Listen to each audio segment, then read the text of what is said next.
Hello, hello, hello, everyone.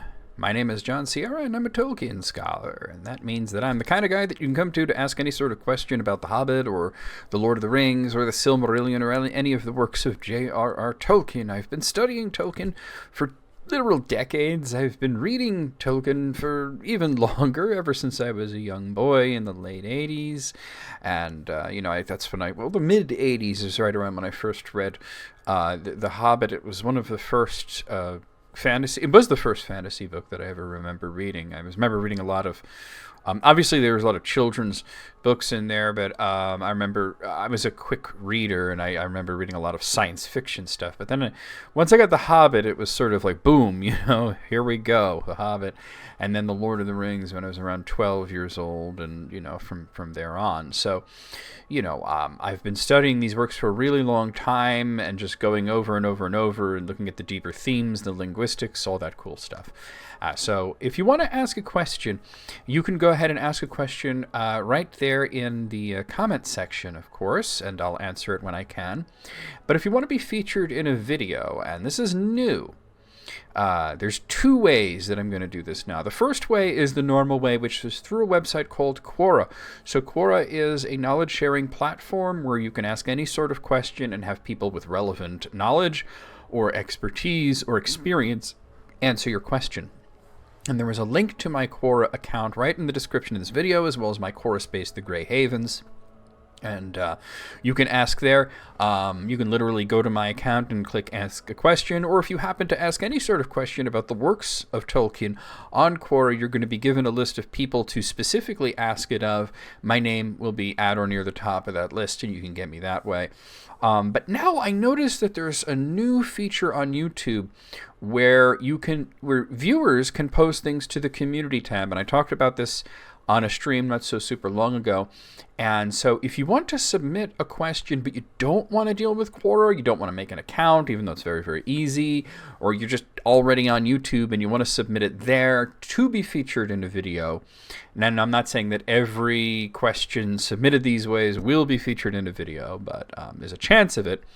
You can do so on the community tab. Now, the community tab is where I post like announcements and polls and reminders and things like that, but I've opened it up where viewers can post, and I asked somebody that was on my YouTube stream not so super long ago when we were reading and analyzing The Two Towers to post on there to see to test it, and it did come up and everything. So that could be a way, and I think I'm just going to open that up as an alternate way for you to ask questions to be featured in videos that are not on Quora. So that's just if you don't want to deal with Quora, because I've had people who will say that they don't want to deal with Quora, and that's fine. You can, and if you don't want to be featured in a video, you could just ask right in the comment section.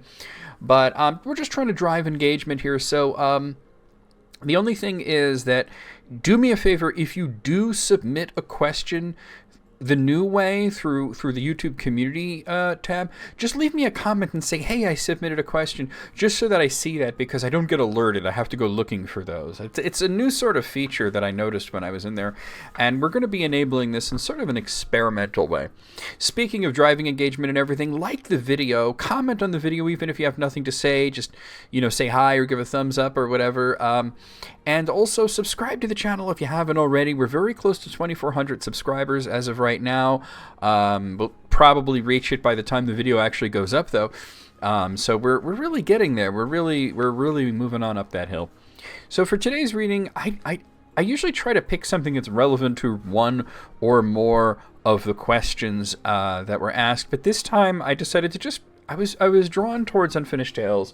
It was sitting there, and I thought, well, I haven't really read a whole lot from The Hunt for the Ring. And I was kind of interested, because this is something that I mentioned from now and again, that we know that Sauron sent emissaries to Erebor, the Lonely Mountain, to try to find the location of a land called the Shire.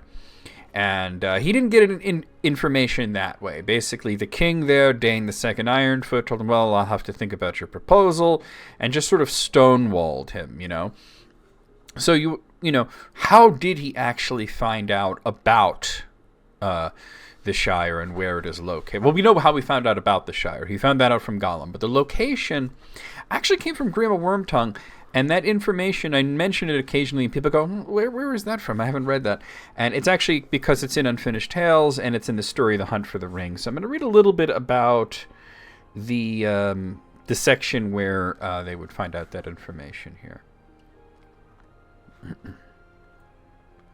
The Lord of Morgul therefore led his companions over Anduin, unclad and unmounted, and invisible to eyes, and yet a terror to all living things that they pass near. It was maybe on the 1st day of July that they went forth. They passed slowly and in stealth, through Anorian and over the Entwade, and so into the wold. The rumour of darkness and a dread of men knew not what went before them. They reached the west shores of Anduin, a little north of Sarngebir, as they had trysted, and they received horses and raiment that were secretly ferried over the river. This was, it is thought, about the 17th of July. They then passed northward, seeking for the Shire, the land of the halflings. About the 22nd of July they met their companions, the Nazgûl of Dol Guldur, in the field of Celebrant. There they learned that Gollum had eluded both the orcs and recaptured him, and the elves that pursued him, and had vanished. They were also told by Camul that no dwelling of halflings could be discovered in the vales of Anduin, and that the villages of the Stoors by the Gladden had long been deserted. But the Lord of Morgul, seeking no better counsel, determined still to seek northward, hoping maybe to come upon Gollum as well as to discover the Shire. That this would prove to be not far from the hated land of Lorien seemed to him not unlikely, if it was not indeed within the fences of Galadriel. But the power of the White Ring he would not defy, nor enter into Lorien.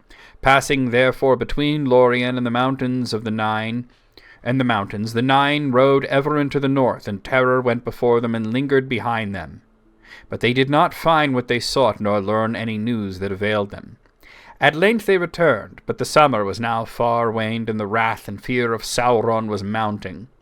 When they came back to the wold, September had come, and there they met messengers from Barad-dûr, conveying threats from their master that filled even the Morgul lord with dismay. For Sauron had now learned of the words of prophecy heard in Gondor, and the going forth of Boromir, and Saruman's deeds, and the capture of Gandalf. From these things he concluded indeed that neither Saruman nor any other of the wise had possession yet of the ring, but that Saruman at last knew where it might be hidden. Speed alone would now serve, and secrecy must be abandoned. The ring-wraiths therefore were ordered to go straight to Isengard. They rode then through Rohan in haste, and the terror of their passing was so great that many folk fled from the land and went wildly away north and west, believing that war out of the east was coming on the heels of the black horses. 2 days after Gandalf had departed from Orthanc, the Lord of Morgul halted before the gate of Isengard. Then Saruman, already filled with wrath and fear by the escape of Gandalf, perceived the peril of standing between enemies, a known traitor to both. His dread was great, for his hope of deceiving Sauron, or at least of receiving his favour in victory, was utterly lost. Now either he himself must gain the ring, or come to ruin and torment. But he was wary and cunning still, and he had ordered Isengard against such an evil chance. The circle of Isengard was too strong for even the Lord of the Morgul and his company to assail without great force of war. Therefore to his challenge and demands he received only the answer of the voice of Saruman, that spoke by some art as though it came from the gate itself. "It is not a land you look for," it said. "I know what you seek, though you do not name it. I have it not, as surely its servants perceive without telling. For if I had it, then you would bow before me and call me Lord. And if I knew where this thing was hid, I should not be here, but long gone before you to take it. There is only one whom I guess to have this knowledge, Mithrandir, enemy of Sauron. And since it is but 2 days since he departed from Isengard, seek him nearby." Such was still the power of the voice of Saruman that even the Lord of the Nazgûl did not question what it said, whether it was false or short of the full truth, but straightway he rode from the gate and began to hunt for Gandalf in Rohan. Thus it was on that evening of the next day the Black Riders came upon Grima Wormtongue, as he hastened to bring word to Saruman that Gandalf was come to Edoras, and had warned King Theoden of the treacherous designs of Isengard. In that hour the worm-tongue came near to death by terror. But being inured to treachery, he would have told all that he knew under less threat. Yea, verily, I can tell you, Lord, he said, I have overheard their speech together in Isengard. The land of the halflings, it was thence that Gandalf came, and desires to return. He seeks now only a horse. Spare me, I speak as swiftly as I may. West through the gap of Rohan yonder, and then north and a little west, until the great river bars the way, the Grey Flood it is called. Thence from crossing the Tharbad, the old road will lead you to the borders. The Shire they call it. Yea, verily, Saruamn knows of it. Goods came to him from that land down the road. Spare me, Lord, indeed. I will say naught of our meeting to any that live. The Lord of the Nazgûl spared the life of the worm-tongue, not out of pity, but because he deemed that so great a terror was upon him that he would never dare to speak of their encounter as proved true. And he saw that the creature was evil, and was likely to do great harm yet to Saruman if he lived. So he left him lying on the ground and rode away, and did not trouble to go back to Isengard. Sauron's vengeance could wait. Now he divided his company into 4 pairs, and they rode separately, but he himself went ahead with the swiftest pair. Thus they passed west out of Rohan and explored the desolation of Enedwaith, and came at last to Tharbad. Thence they rode through Minhirioth, and came at last to and even though they were not yet assembled, a rumour of dread spread about them, and the creatures of the wild hid themselves, and lonely men fled away. But some fugitives on the road they captured, and to the delight of the captain 2 proved to be spies and servants of Saruman. One of them had been used much in the traffic between Isengard and the Shire. And though he had not himself been beyond the South Farthing, he had charts prepared by Saruman which clearly depicted and described the Shire. These the Nazgûl took, and then sent him to Bree to continue spying, but warned him that he was now in the service of Mordor, and that, if he ever tried to return to Isengard, they would slay him with torture. So they never come right out and say who that one of that man was, who was a spy for Saruman, and whatnot, and that he would be sent to Bree to work for Mordor. But I believe that we are... if we connect the dots, that's almost certainly Bill Ferny. Bill Ferny was a man that the hobbits ran into in Bree, and he was sort of a nasty sort, and he was conversing... Sorry, the book keeps falling, and I keep putting it back, and then it falls again. Let's just tuck that away there. It's going to fall again. I don't know why it's falling, but there we go. Okay. They ran into him, and he was sort of conversing with these unsavory types who were from the south, and were later mentioned to have been at least partially goblin, that they had some orc blood in them. Let's see what the issue is here. Let's just put the book somewhere else. Let's just put it back there. My bookshelf is coming, the one that I ordered off of Amazon, to my desktop bookshelf in a few days. Actually, I ordered 2 of them. So it'll be really great to have those there to be able to grab things at a glance for research, for readings, and that sort of thing. But anyway, so that was probably Bill Ferny. Bill Ferny it was not really a known entity in the Shire, and this explains that he had only really been in the South Farthing, where our primary hobbits, they're mostly from the West Farthing or the East Farthing, so that all tracks, and and he was the one that sold them Bill the Pony at a really exorbitant rate, and really he probably shouldn't have done that because he was helping them, but and this goes into Tolkien's view here, that evil is never cooperative. When the evil beings and the evil characters work together, they're not really in league with each other. They're just, this guy is going to, do his own thing, and I'm going to do my own thing, and it's advantageous to me to let him do his own thing for a little while, and that's why we see these alliances like Sauron and Saruman. And here we see Sauron is already aware that Saruman has completely failed. He knows he's been lied to several times over. He knew he was being lied to, in their very first conversation. And now, I picked that up a little bit later in the story, but earlier, Saruman had told the Nazgûl that hobbits live in the Vales of the Anduin. Now, it was mentioned that there were long-abandoned hobbit dwellings. In an earlier version, an alternate take on the same story, Tolkien had it where there still were some hobbits there, and that the Nazgûl actually killed them all, but they didn't find the ring, they didn't find Baggins, you know. I think Tolkien decided that was maybe a little too grim, and also doesn't really make a lot of sense, because then it doesn't play into the Nazgûl knowing that Saruman lied to them using the power of his voice. When they meet Grima Wormtongue, you know. And then they're thinking, well, Grima Wormtongue, we're going to let this guy live because he's so evil, he's surely going to cause problems for Saruman. And he does. He winds up killing Saruman later in the story. So you see a lot of this where Bill Ferny, you know, he's been told, hey, now, you work for Sauron now. You're working for Mordor. You're going to go to Bree. You're going to spy for us. Why would he sell them a pony? Even, you know, because he was lining his own pockets. All of the evil beings, they have no love of the other evil beings. They only love themselves. You know, Sauron didn't have any love for Morgoth. Saruman doesn't have any love for Sauron. Bill Ferny doesn't have any love for either Saruman or Sauron. You know, the only ones that are totally loyal are like the Witch King and the Nazgûl, because they have no will of their own. They're enslaved magically through the One Ring, and this is really what Sauron's goal is. This is what he wants. He wants nobody to have a will of their own. He wants everybody to be like the Nazgûl. Where they would just be completely subservient to him and completely unable to even entertain the thought of betraying him or doing anything that he would not approve of.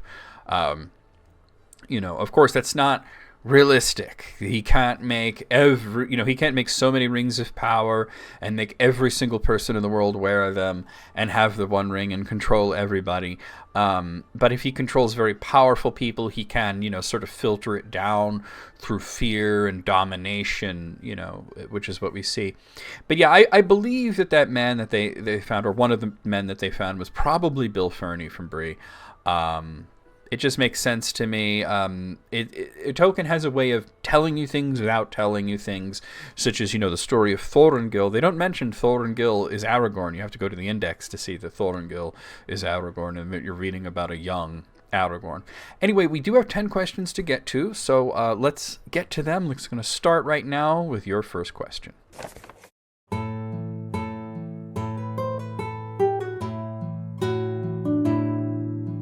Our first question here comes in by request of, I believe this is one of my channel members here, Evangelos Paschopoulos. I hope I'm saying it right. I probably mangled it. I'm going to try that again. Evangelos Paschopoulos. That sounds better. I think I got it that time. Of course, you could always leave me a comment if I got it wrong. But anyway, here we have it. What happened to Sauron's armor and weapons after he was defeated by Isildur? So Sauron did not use armor or weapons, as far as we know, and he was not defeated by Isildur. The image of Sauron as this towering figure clad head to toe in armor and wearing a giant, wielding a giant mace, this comes from the Peter Jackson films. Though interestingly, the film does show Sauron exploding when he's defeated by Isildur, and more on that in a little bit. His hauberk and his helm are shown, sort of clanking to the ground. It's a very iconic visual, but not an accurate one, not to the books at least. Firstly, it should be mentioned that Sauron was not defeated by Isildur, and he didn't even fight Isildur or attack Isildur in any sort of way like what we see in the movie. The fight was actually between Sauron and Isildur's father Elendil, as well as Iranian Gil-galad, who was the High King of the Noldor of Middle-earth. All three of them died. Sauron is dead in only the way that his body was wrecked, and I'll talk more about that in a bit because that goes into the whole armor idea. And similarly for Gil-galad, Sauron's an angel. He's a fallen angel, but he's an angel. He cannot die, and Gil-galad is an immortal elf. His spirit would go to Mandos and await reincarnation.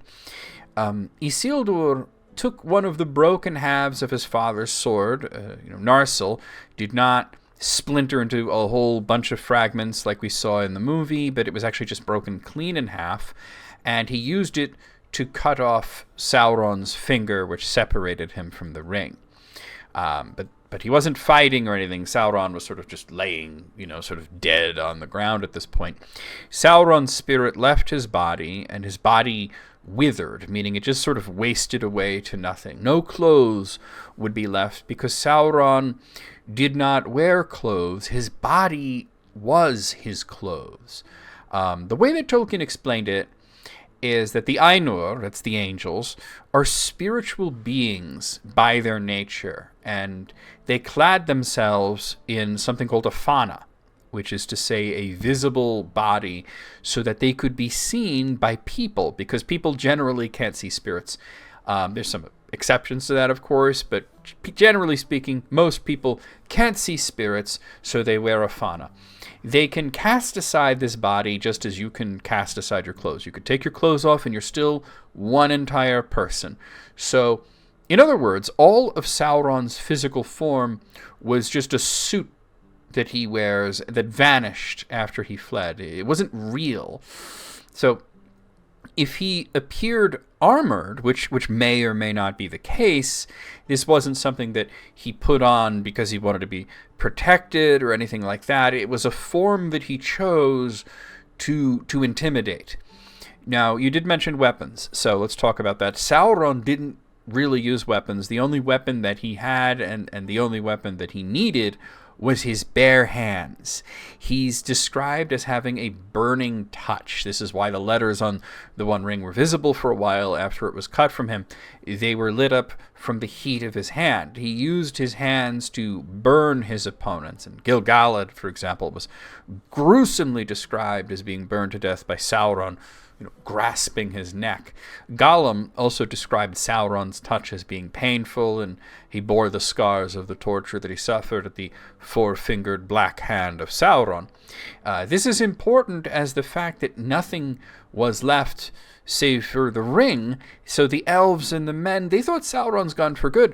At this point, most of Sauron is in the ring itself, because he poured the greater part of his power into it, and the rest is essentially just an invisible ghost that, went off to Mirkwood to hide.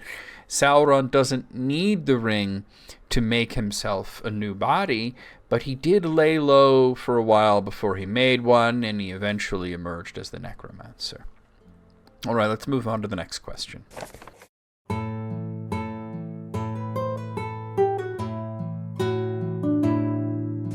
Our next question comes in by the request of, I hope I'm saying this right, Liasa Andrews, who asks, what made the Nazgûl confident enough to wait instead of attacking Frodo immediately again on Weathertop? This is a good question. And the answer is actually pretty simple. As far as the Nazgûl were concerned, Frodo was already doomed. The Morgul wound that Frodo received from the Witch King on Weathertop was essentially fatal, meaning that all things being equal, he could not be saved. He would not have, died in the traditional sense. He would have become what is known as a lesser wraith, who would be a thrall of the Witch King. That's sort of splitting hairs, he's doomed. All things were not equal, however. The Witch King was, in this instance, content to just sort of hang back and observe after being chased off by Aragorn, thinking that before very long, Frodo would be a wraith and would willingly bring him the One Ring, which he could then bring to Sauron, or more realistically, Frodo would just surrender himself to be brought with the ring to Sauron. However, he didn't account for several things that were going on. The first thing is Aragorn. The healing skills that Aragorn had were taught to him by Elrond, and Elrond is the greatest healer in Middle-earth, so this helped to stave off the effects of the wound for a bit. The second thing he didn't account for was just sort of the nature of hobbits. Hobbits have a natural resistance to evil magic. It just seems to take evil magic a lot longer to have a noticeable effect on a hobbit than it would on a man. Frodo was just a tough guy, and he was able to travel quite a long ways before the situation became dire. And the last thing that, of course, the Witch King could not account for was that Glorfindel was going to intervene. Frodo was essentially, at the point that he got stabbed, too far from Rivendell to get there in time. except for the fact that Glorfindel found them and put Frodo on his horse and had him ride ahead. So this is why the Nazgûl suddenly started attacking as soon as Frodo was on that horse, and they realized that he had a real shot at reaching Rivendell. What was a sure thing just sort of became a maybe, and that's when they started attacking again. Even if Frodo was at this point beyond saving, maybe Elrond wasn't available, or maybe Elrond just couldn't save him, it would just be, possible at that point to hide Frodo in Rivendell, find another ring bearer, and then they would sort of be back at square one at that point. They wouldn't know who the ring bearer is. They wouldn't know if he's a hobbit. So, it would just sort of like really wreck their plans. So when they realized all of a sudden that he has a real shot at getting there, that's when they started attacking. So, yeah, there you go. Anyway, let's move on to the next question.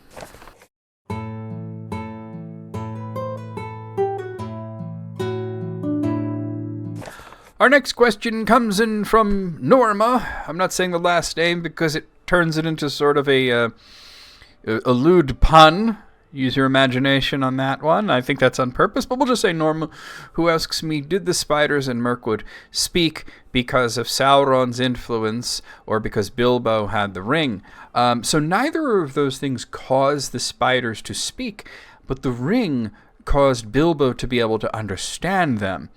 An oft unspoken of effect of the One Ring, this really doesn't come up a lot, is that it allows the bearer to understand the speech of evil creatures. The spiders of Mirkwood, said to be the spawn of Shelob, were, she was the spawn of the hideous Ungoliant, so that's a primordial evil. They certainly qualify as evil creatures. Now, we should mention, the story of The Hobbit is the story the way that Bilbo chooses to tell it. And as pointed out later by Gandalf in the story The Quest of Erebor, he would have told the story very differently.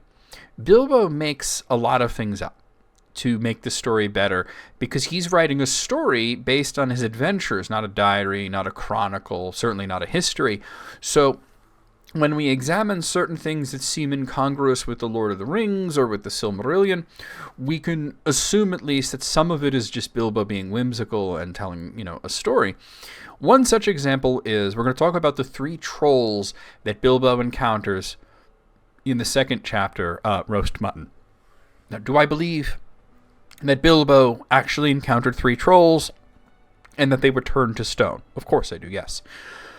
The trolls were even seen later by Frodo and Merry and Pippin and Sam and Aragorn in The Lord of the Rings. Not to mention the swords taken from the troll hole were very real swords with rich histories. So, why couldn't Gandalf read the runes on the swords? That comes up a lot. According to Tolkien, the runes were under layers of old, dried blood that Elrond cleaned off. It's perfectly in Bilbo's personality to leave out a grisly detail like that.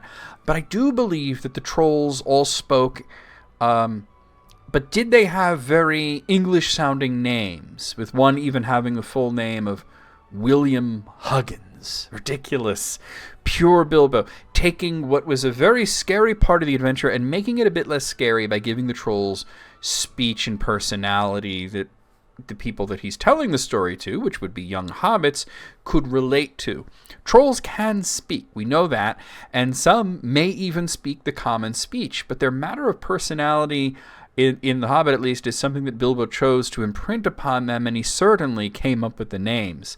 Even The Lord of the Rings has parts of the narration that are unreliable. Early on, Frodo and Sam and Pippin were sleeping by the side of the road, and a fox sniffs at them and moves on. Now, may this have happened? Possibly, but who noticed if all the parties were sleeping?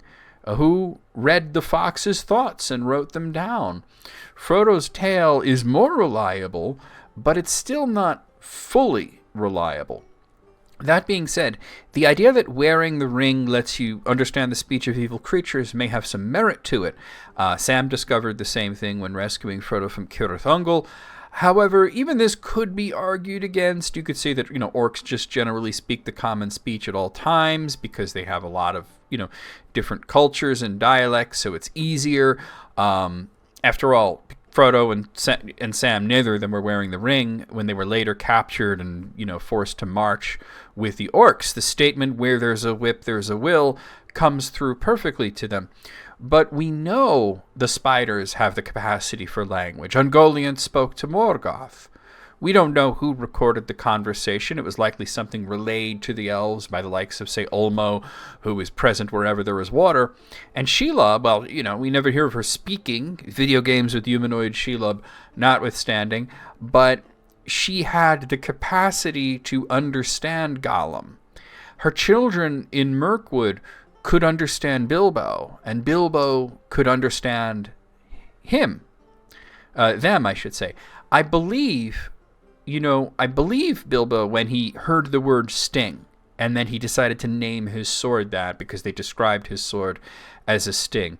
Sauron may have built this functionality into the ring as a bit of a bonus for himself. That way he could always understand the speech of any creature who may wish to align itself with him. All matter of creatures have speech. Birds have speech. Some people can understand bird speech, or they can speak in bird speech. We even know that Radagast taught this skill to Saruman.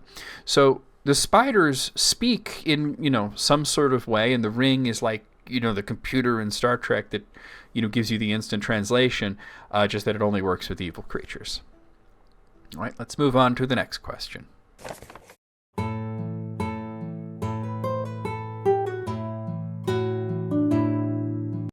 Our next question comes in by the request of Brad Dickerson, who asks, when Oromë took the 3 elves to visit Valinor, did they go by ship or did they go over the Helcaraxë?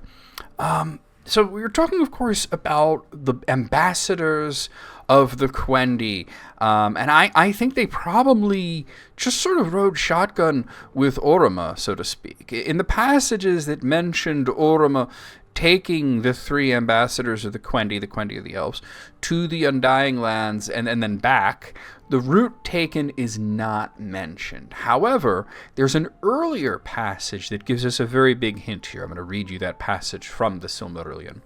Oromë tarried a while among the Quendi, and then swiftly he rode back over land and sea to Valinor, and brought the tidings to Valmar, and he spoke of the shadows that troubled Cuivianen. So this mentions that in his back and forth, Oromë is riding, not taking a ship, and he's not using Tolerosea to travel. It also mentions that he rides over the sea, so it doesn't seem that he used the Helcaraxë. So from this, we can just assume that his steed, Nehar, can just run over water. It wouldn't even be in the top 10 weirdest things to happen in the Silmarillion. That being said, the Valar are huge. The book also describes elves, which are generally in the 7-foot range at this point in time, coming roughly up to their knees. So Avala, that huge, needs a pretty big horse. So 3 elves being able to ride on there with him, really not that unusual. So I would imagine that that's what happened. He probably just scooped up those 3 elves, brought them across the sea. And, and it's interesting because they're supposed to see Valinor and the 2 trees and everything, and then come back and tell all the other elves how wonderful it is, right? They're going to, oh my God, this place is so great. There's all this light, and there's this tree that's like gold, and then there's another one that's silver, and the Valar are there, and there's no sickness, and there's no death, and all the animals live forever, and all the plants live forever, and it's just the most wonderful place. And what I imagine is like, oh my God, I got on the guy's horse, and it ran over water. That's probably the first thing they said, But like I said, it seems strange, but it really isn't even in the top 10 weirdest things to happen in the Silmarillion. So there you have it. Let's move on to the next question.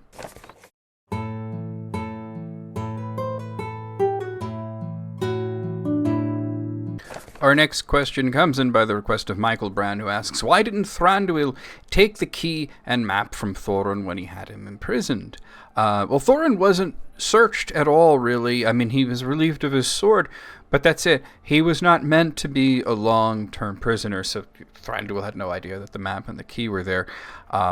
Here's a harsh truth. It's harsh truth time, I think. In the bickering between Thorin and Thranduil, Thorin was 100% in the wrong. This is shown as sort of an early symptom of the issue with Thorin that would lead to the rift between him and Bilbo, only repaired on Thorin's deathbed, as well as the seed that is planted that would sprout into the Battle of Five Armies. Thranduil is the king of the woodland realm, and from his perspective, Thorin is trespassing in his lands, using a secret route that he's not supposed to. This isn't really even a big deal, to be honest, but it's aggravated by the fact that, as far as Thranduil knows, Thorin's company interrupted their feasting 3 times. They were responsible for riling up the spiders in Mirkwood, so now there are good reasons for Thorin's company doing these things. We know that because we're taking the journey with them. But Thorin refused to explain himself. Thorin would not tell the king why he was in his land and using his road. He wouldn't even lie and make up a reason saying, oh, we're just traveling to see my cousin Dane in the east, or we're headed to Esgaroth for cakes and ale. Thorin just refused to explain himself to the king, stating only that, the interruptions were begging for food because his company were starving, and that was true. Perhaps Thorin realized that Thranduil would know if he lied, but why not just tell him the truth? Thorin's reasoning for not explaining himself, that he was on a quest to reclaim Erebor from Smaug, was that, he was advised against taking the main road by Beorn. His reasons are ridiculous, to be frank. Thorin reasoned that if he told Thranduil his purpose, that Thranduil would help him. As far as Thorin was concerned, he was already splitting the treasure 14 ways between the other dwarves and Bilbo, and he didn't want the elves to get a share. Part of this is the weakened relations between elves and dwarves, but a lot of it is Thorin's arrogance and greed.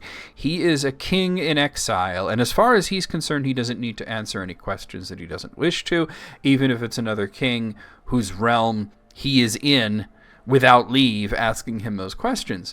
Whether or not Thranduil would have offered to help is up for debate, but I think Thorin is correct. He would have offered to help. He certainly stopped his march to Erebor to help Esgaroth. Despite the hatchet job done by the Hobbit films, Thranduil is not a jerk. He did not ride up on a moose and ignore Erebor and Dale in their time of need, and he certainly didn't steal Elrond's backstory to excuse jerkish behavior, which was an odd choice because Elrond went through all that and a lot worse, and he was never a jerk. Thranduil doesn't want to keep Thorin and his company prisoner. He just wants a simple answer. Thorin was actually close to cracking when Bilbo rescued them, so he would have been released either way. It was common sense to take his sword, Orcrist, from him, especially considering it's a lost elvish blade. But Thorin was not in prison, he was just detained for questioning. And Thranduil had no desire to rifle through his belongings. It is possible that if he did so, and he found the map and the key, he would have sussed out Thorin's purpose quite easily, but that's beside the point. He wanted Thorin to pay him the respect that he's due as the king of the Woodland Realm, and answer his questions openly and honestly. That's all Thorin had to do. And he was going to eventually, it's just that Bilbo kind of bailed him out of the situation. All right, let's move on to the next question.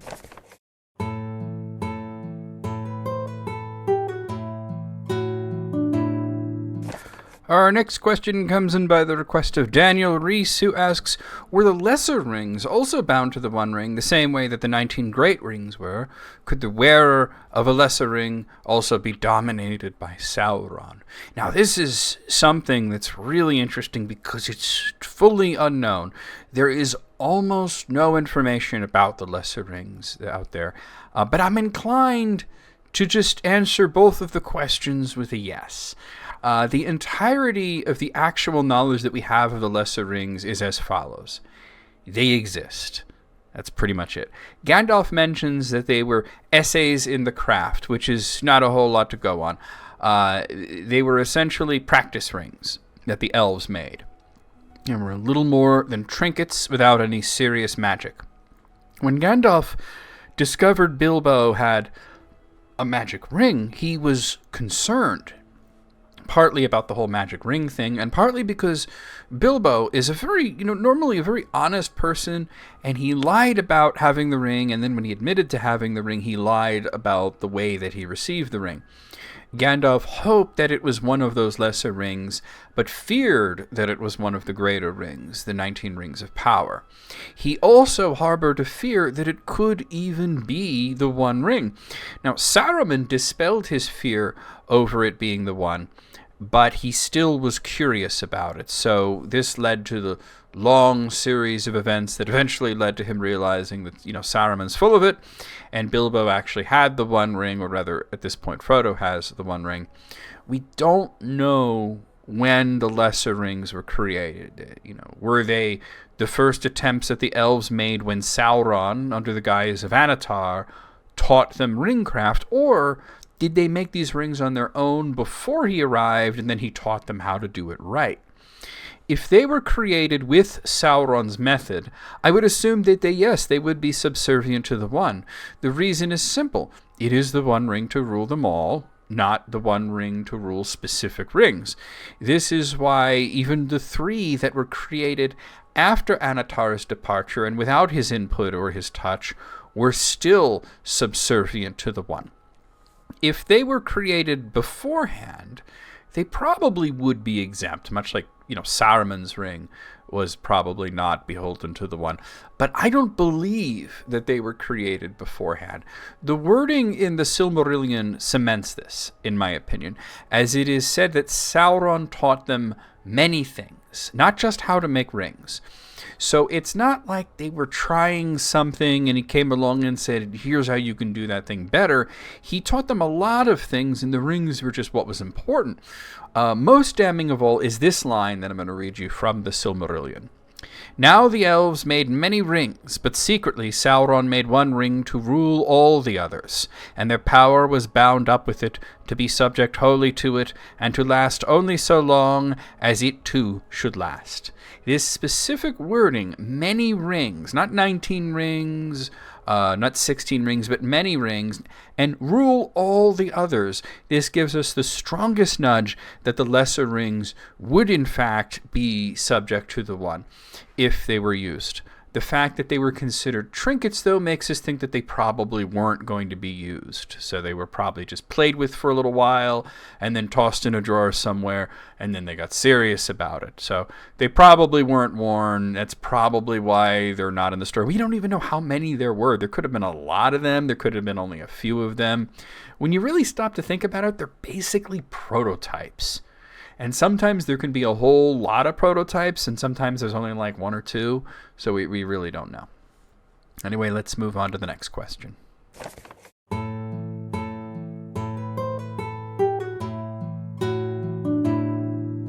Our next question comes in by the request of Hao Chen, who asks, why didn't Saruman send any soldiers to the east gate of Moria in order to intercept any crossing attempts by the Fellowship or other of Sauron's opponents? Well, even if Saruman had deduced that the party was going to go through Moria, and that is possible, how would he get the soldiers there in time? I'm going to put a map up here. Now, that red line is the party's route through Moria. The blue line would be this theoretical route that Saruman's troops would have to take to cut them off at the east gate. I don't think I need to say which takes longer, and that by the time that Saruman's troops get there, the party is just long gone. This is not even accounting for the fact that Saruman's concern at the moment was attacking Rohan to trick Sauron into thinking that he had joined him, so he would not spare troops on such a long and fruitless journey. And because I noticed that the last thing you said, any of other, Sauron's enemies crossing, he doesn't care about Sauron's enemies. He himself is one of Sauron's enemies. He's not joined with Sauron. He's working against him by pretending to work with him, and Sauron is aware of that. Even if Saruman had sent his troops out, when the party left Rivendell, the party would still likely have reached Lothlorien long before Saruman's Uruk-hai got anywhere near Moria's east gate. This is also assuming that Saruman even knows where the gate is, which is possible, but it's not certain. His troops would have to skirt around Fangorn, which is dangerous for them. They'd have to cross 3 rivers, which is time-consuming, and then they would get very close to Lothlorien, and we know because of the two towers. We know because of the Fellowship of the Ring what happens to orcs that come anywhere near Galadriel's realm. The fact is, Saruman did have great foresight, and he did send troops out to find Frodo, and he sent them in the correct direction to Parth Galen, where they captured Merry and Pippin and almost got them to Isengard, but for the intervention of Eomer. Saruman, like Sauron, believed that the ring would be brought to Gondor, and he intercepted them at a place where they would be headed towards Gondor. Notice that Sauron's orcs also came to the same place as well as some of the orcs that got out of Moria. This is the correct place to intercept the Fellowship, and it worked for them for the most part. It's just that Rohan sort of got in the way. Outside of Moria, if they did that, that puts them in danger from being, at the mercy of Galadriel, which orcs really don't want to do. All right, let's move on to the next question.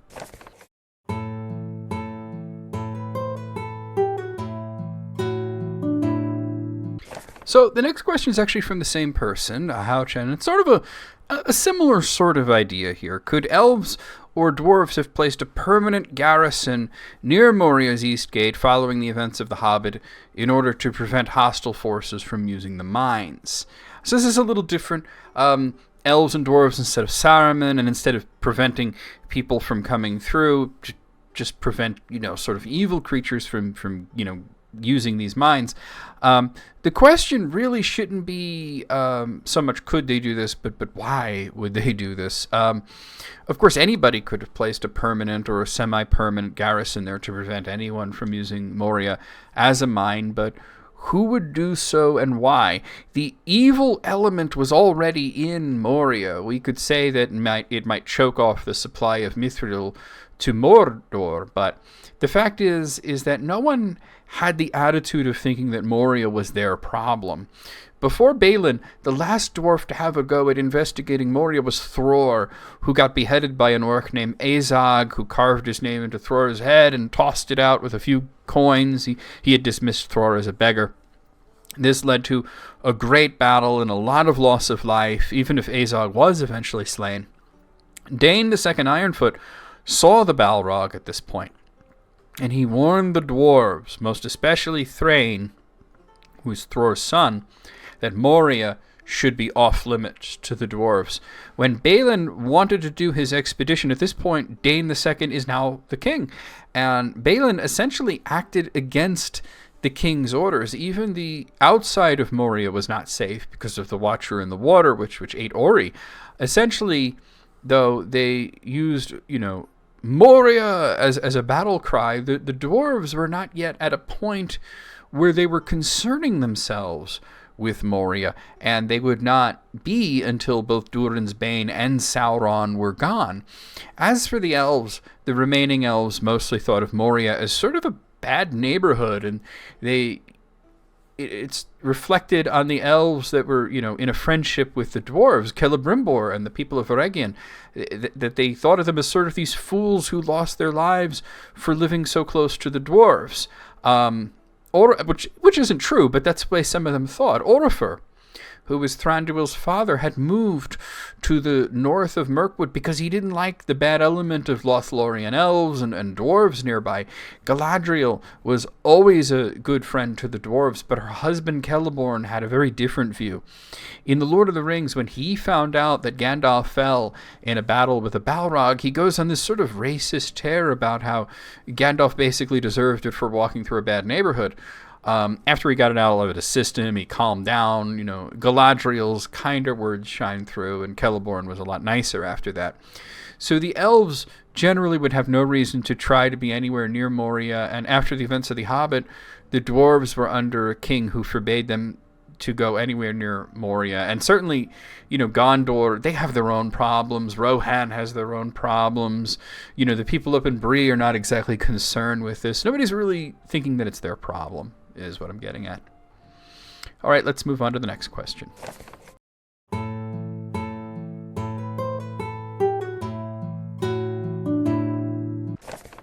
Our next question is another one from Houchen, and it's another Moria question. This is going to round out the sort of Moria trilogy here that we have going here. Did the Fellowship consider the possibility that Moria's infrastructure may have deteriorated to an unusable state, regardless of whether dangerous creatures still live within? This wasn't a huge concern at the time, but it also just wasn't the case, and two of the Fellowship actually knew that. The Fellowship didn't stop to consider much about the infrastructure in Moria. It was more that most of them were just dead set against going there. Only Gandalf and Gimli were really into the idea, and Aragorn and Boromir especially were against it. Frodo suggested sleeping on it before they put it to a vote, but this came to nil when the howling of wargs made them realize that the alternate route, the Gap of Rohan, was just as dangerous as Gandalf said it would be. It didn't matter. While Moria's infrastructure was in rough shape, it was still a dwarven structure and was therefore very well made. Aragorn and Gandalf had also been through Moria previously, not together, separate occasions. And Gandalf was doing this when he was searching for Thrain, and Aragorn for unknown reasons. Aragorn describes his previous trip through Moria as being an evil memory, but Gandalf's attitude was, hey, I got through just fine, so, it can't be that bad. And I would say that both Gandalf and Aragorn probably knew what shape Moria was in, more or less. So, they weren't really worried about that. There were other things to worry about. Gandalf's main concern was whether he would get lost, and he did get lost, and he was hoping that Gimli would sort of be able to help him with that, although, of course, Gimli had never been to Moria, but there you have it. All right, let's move on to the last question.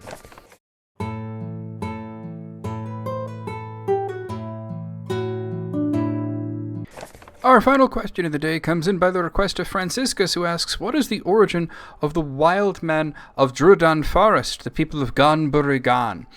So they're actually known as the Druadain, a singular would be Druadan, hence the name of the forest, and they have a really interesting history. The Druadan have an interesting linguistic history in getting that title. They call themselves the Drugu, which isn't specifically glossed, but it's just the word that they use to describe their own race, which it probably just means people or folk. The elves adapted the word Drugu and added Idain, which means man, to it, or men, because it's plural, recognizing them as noble men and as an enemy of orcs. The elves who crafted the word Druadain retroactively glossed Dru as meaning wild. So they live a very elf-like existence in the woods, similar to the Sindar elves. Though they were recognized as friends by the elves, the history of the Druadain, or the Woses as they're called in Rohan, is a rather sad one, mirroring that of the petty dwarves of the First Age. Ever since the birth of their unique culture, they were hassled by other men, often to the point of violence. Tolkien never said what it was about the Druadain that so bothered the other Edain, but they came into the West to find a place where they wouldn't be bothered. This led to them mostly limiting themselves to the forests of the Southlands, called the Druadan Forest in the Third Age, and they were avoided, for the most part, by the men of Gondor and Rohan. Of course, this separation ended when a group of Druadain were befriended by Theoden, recognizing them as allies of Rohan. Though they were believed by the men of Gondor to have come out of the land that would later become Khand, they were not friends of Sauron, nor were they mercenaries that he could employ. Essentially, the Druadain are a historically oppressed minority who finally got their due in the late Third Age. So I hope that's helpful to you. Okay, so that was the last question. I had a lot of fun. I've just been having fun doing these videos recently. There have been times in the past where I was just like, I'll finish the video and I'll be like, oh, thank God I got that done, right? Not that I hated doing it, but that it was like, I think I was just very nervous, But after doing so many episodes, we're coming up on like 120 or something like that. I'm just like, I feel like I'm in the groove and I feel a lot more comfortable, a lot looser. So, you know, I've just been really having fun with these, and I've been really having fun with you guys, and reading your comments and everything, and also doing the streams. Most Thursday nights we'll be streaming, and I really like doing it. We've been having a lot of fun reading the Two Towers and playing The Hobbit and doing the Council of Tolkien and everything. And your feedback in the chat has been absolutely fantastic. So if you've made it all the way through the video, I will ask that you subscribe. I know I asked at the beginning of the video, but now we're at the end of the video, which means that you've watched me for like about an hour or so. And yeah, if you're not subscribed at this point, why not, right? Just go ahead and do it. It doesn't hurt nothing. It really helps me out. Thumbs up helps me out. Comments help me out. All engagement actually helps the channel grow. It really works. So that being said, if you want to subscribe, go ahead and subscribe. But also, if you want to support me in an even bigger way, consider membership. Considering joining the channel as a member. Aside from the fact that it really doesn't cost that much, it's literally $5 a month. You probably, you know, pay more than that for the gym membership you don't use. I mean, and I'm not saying you specifically. I'm saying you, but not you. I'm just saying that it's not really all that much money. You won't miss it all that much, unless you really will. In that case, you know, you don't have to.